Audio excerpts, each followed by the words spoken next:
Demat account क्या होता है? ट्रेडिंग अकाउंट क्या होता है? इन दोनों में क्या अंतर है? ये कैसे काम करते हैं? और नया कोई व्यक्ति इन्हें कैसे खुलवा सकता है? और शेयर मार्केट में बैंक अकाउंट की क्या भूमिका है? दोस्तों, आज हम इस वीडियो में ये सारी बातें समझने वाले हैं। नमस्कार दोस्तों, स्वागत है आपका हमारे चैनल हिनामित फिन अकेडमी में। ज्ञान ही है असली निवेश, हम सिखाते हैं और आप कमाते हैं। दोस्तों, अगर आप शेयर बाज़ार सीखना चाहते हैं लेकिन आपको ये समझ में नहीं आ रहा है कि डीमैट अकाउंट क्या होता है, ट्रेडिंग अकाउंट क्या होता है, तो आज ये वीडियो आपके लिए बहुत महत्वपूर्ण होने वाला है, क्योंकि शेयर बाज़ार में निवेश शुरू करने से पहले इन दोनों अकाउंट्स को समझना बेहद ज़रूरी होता है। तो फ्रेंड्स, हम बात करते हैं कि डीमैट अकाउंट क्या है, ट्रेडिंग अकाउंट क्या है, दोनों में क्या अंतर है, नया व्यक्ति कैसे खुलवा सकता है, सो एंड सो। अब दोस्तों, हम बात करते हैं कि डीमैट अकाउंट एक्चुअली होता क्या है, क्योंकि आज के इस पूरे वीडियो में मैं आपको आसान भाषा में, हिंदी भाषा में और बिल्कुल आसान उदाहरण देकर ये सारी चीज़ें आपको समझाने वाला हूँ। तो चलिए फ्रेंड्स, शुरू करते हैं। अब दोस्तों, डीमैट अकाउंट क्या है इसके बारे में बात करते हैं। आप एक एग्जांपल से समझिए। मान लीजिए कि आप गोल्ड खरीदते हैं, तो उसे रखने के लिए आपको एक सुरक्षित जगह चाहिए या एक लॉकर की ज़रूरत पड़ती है। बिल्कुल ठीक उसी तरह आप शेयर खरीदते हैं, तो उन शेयर्स को सुरक्षित रखने के लिए एक जगह चाहिए और वो जगह होती है डीमैट अकाउंट। अब दूसरी बात आती है कि हम लोग शेयर खरीदें कैसे, क्योंकि शेयर बाज़ार में सीधे जाकर तो हम शेयर खरीद नहीं सकते। इसके लिए हमको कोई ना कोई माध्यम चाहिए, जिस माध्यम के थ्रू हम लोग शेयर बाज़ार से यानी शेयर्स खरीद सकें और उनको बेच सकें। उसको बोलते हैं ट्रेडिंग अकाउंट। लेकिन चलिए पहले हम लोग डीमैट अकाउंट के बारे में बात करते हैं। डीमैट अकाउंट एक डिजिटल लॉकर की तरह काम करता है। जैसे डिजिटल लॉकर काम करता है वैसे ही ये काम करता है। डिजिटल लॉकर्स में हमारे licence, RC, education qualification plus जो भी गवर्नमेंट डॉक्यूमेंट्स होते हैं वो सारे रखते हैं। उसी तरह डीमैट अकाउंट भी एक डिजिटल लॉकर की तरह काम करता है, जिसमें आपके शेयर्स रखे होते हैं, म्यूचुअल फंड्स रखे होते हैं, बॉन्ड्स रखे होते हैं, ईटीएफ रखे होते हैं। ये सारे रखने की एक जगह होती है जिसको हम लोग बोलते हैं डीमैट अकाउंट। जैसे मान लो आपने गोल्ड खरीदा, सुरक्षित जगह घर पे रखा या बैंक के लॉकर में जाकर आप रख के आए। अब लॉकर में आपने रख दिया, उसकी रखवाली कौन करेगा? बैंक के लॉकर में रखा है तो नेचुरली बैंक करेगा। घर में कहीं रखा हुआ है छुपा के तो उसकी रखवाली हम ही करेंगे। इसी तरह हमारे डीमैट अकाउंट में जो शेयर्स रहेंगे, म्यूचुअल फंड्स रहेंगे, बॉन्ड्स रहेंगे, ईटीएफ्स रहेंगी, इनकी रखवाली करेगा कौन, यानी इनकी जिम्मेदारी लेगा कौन?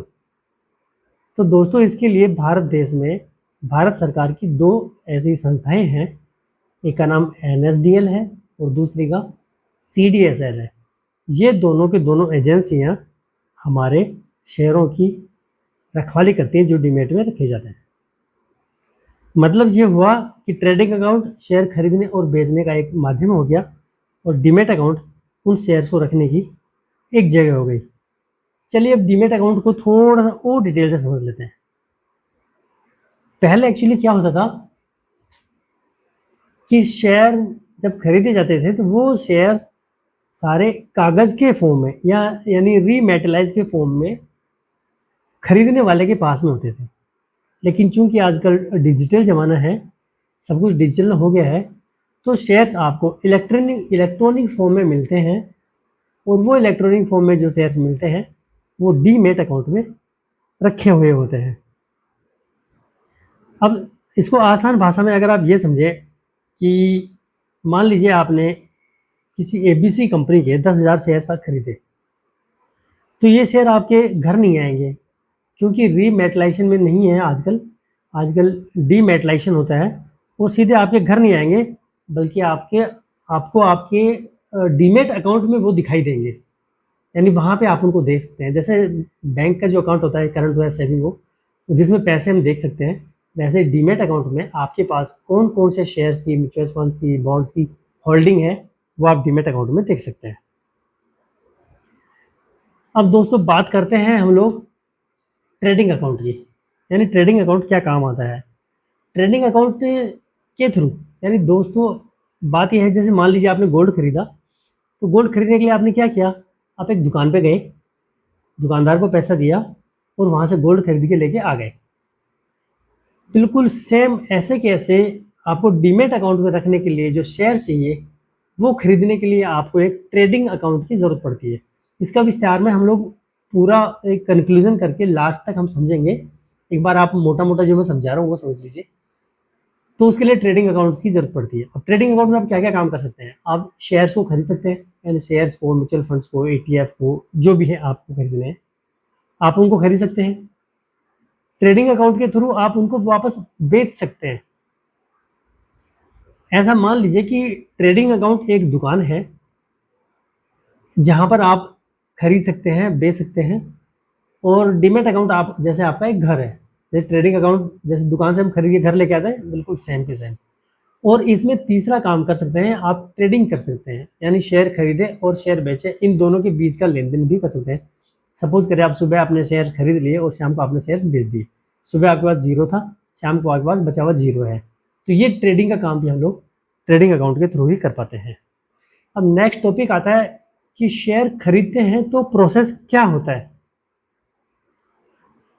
दोस्तों आपका बैंक में अकाउंट होता है, उस बैंक अकाउंट में आप पैसे जमा कराते हैं।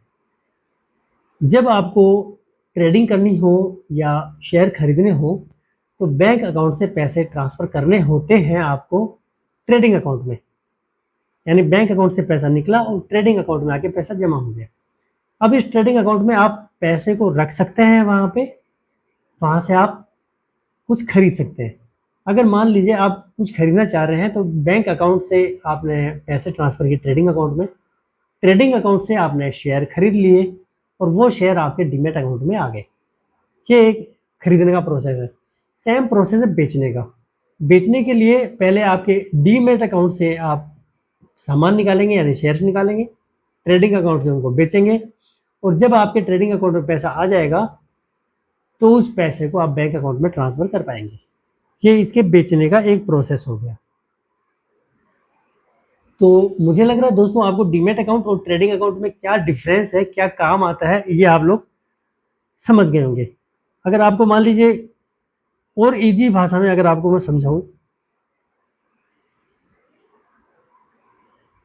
तो ये पूरा प्रोसेस, यानी बैंक से पैसा transfer, demat account, trading account से ट्रांसफ़र आया हुआ तो डीमेट अकाउंट में आ गया, डीमेट अकाउंट से वापस निकला ट्रेडिंग अकाउंट में, ट्रेडिंग अकाउंट से वापस निकला और आपके बैंक में पैसे चले गए। तो दोस्तों ये होता है इसका प्रोसेस। अब डीमेट और ट्रेडिंग अकाउंट खुलवाने के लिए आपको किस किस चीज़ की ज़रूरत पड़ेगी।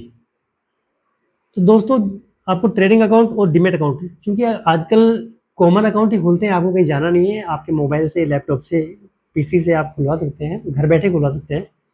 उसके लिए आपकी रिक्वायरमेंट रहेगी एक तो पैन कार्ड की, आपके पास पैन कार्ड होना मैंडेटरी है, आधार कार्ड होना ज़रूरी है, एक बैंक का खाता भी चाहिए, आपके पास एक मोबाइल होना चाहिए, एक ईमेल आईडी होनी चाहिए, और आपके सिग्नेचर की ज़रूरत वहाँ पर पड़ती है। फ़ोटो तो सेल्फी ली जाती है मोबाइल से, लैपटॉप जब खाता खोले जाते हैं तो फ़ोटो की हार्ड कॉपी की आपको ज़रूरत नहीं होती है। बाकी के ये डॉक्यूमेंट्स जब आप डीमेट अकाउंट और ट्रेडिंग अकाउंट खुलवाते हैं, तो वहाँ पर ये सारे आपको सॉफ्ट कॉपी के रूप में अपलोड करने पड़ते हैं।